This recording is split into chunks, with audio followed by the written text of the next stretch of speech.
வேடிக்கைக்காக குண்டு வீசுவோம் என அமெரிக்க ஜனாதிபதி டொனால்ட் ட்ரம்ப் விடுத்த சவாலும், அதற்கு கற்பனை செய்ய முடியாத பதிலடி தருவோம் என ஈரான் கொடுத்துள்ள எச்சரிக்கையும் உலகை அதிர வைத்துள்ளன. வளைகுடா பிராந்தியத்தில் ஒரு பெரும் போர் வெடிக்கப் போகிறதா?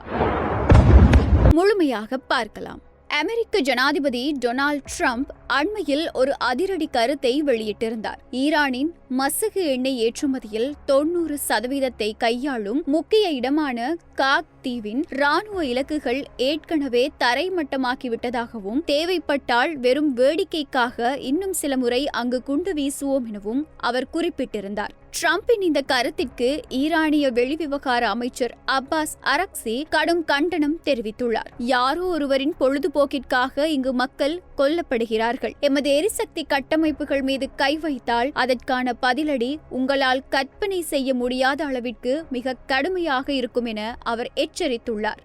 மார்ச் 16, அதாவது இன்றைய நிலவரப்படி காக் தீவு மீதான தாக்குதல் உலகளாவிய எரிசக்தி சந்தையில் பெரும் நிலநடுக்கத்தை ஏற்படுத்தியுள்ளது. ஈரானிய புரட்சிகர காவல் படையின் கடற்படை தளபதி அலிரேசா தங்ஸ்ரி கூறுகையில், இந்த தாக்குதல் போர்க்களத்தில் ஒரு புதிய சமன்பாட்டை உருவாக்கும் என தெரிவித்துள்ளார். குறிப்பாக அமெரிக்கா இந்த தாக்குதல்களை ஐக்கிய அரபு ராச்சியம் போன்ற அண்டை நாடுகளில் இருந்தே முன்னெடுப்பதாக ஈரான் குற்றம் சுமத்தியுள்ளது. இதனால் அந்த நாடுகளிலுள்ள அமெரிக்க தளங்களும் இனி ஈரானின் இலக்குகளே என்ற புதிய அச்சுறுத்தலும் கிளம்பியுள்ளது. வார்த்தை போருக்கு மத்தியில் போர்க்களத்தில் ஈரான் தனது பலத்தை காட்டத் தொடங்கியுள்ளது.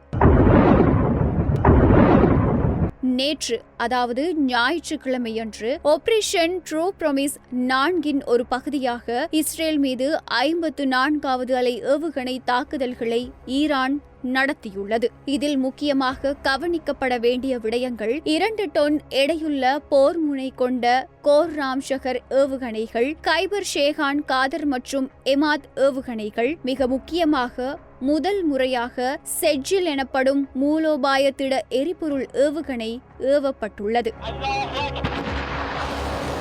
ஈரானிய புரட்சிகர காவல் படையின் அறிக்கையின்படி இஸ்ரேலிய ஆட்சியின் வான்வெளி நடவடிக்கைகளை நிர்வகிக்கும் முக்கிய முடிவெடுக்கும் மையங்கள் இந்த முறை குறிவைக்கப்பட்டுள்ளன. மேலும் இஸ்ரேலிய ராணுவ படைகள் ஒன்று கூடும் இடங்கள் மற்றும் பாதுகாப்பு தொழிற்சாலைகள் மீது வெற்றிகரமான தாக்குதல் நடத்தப்பட்டுள்ளதாக ஈரான் உரிமை கோரியுள்ளது.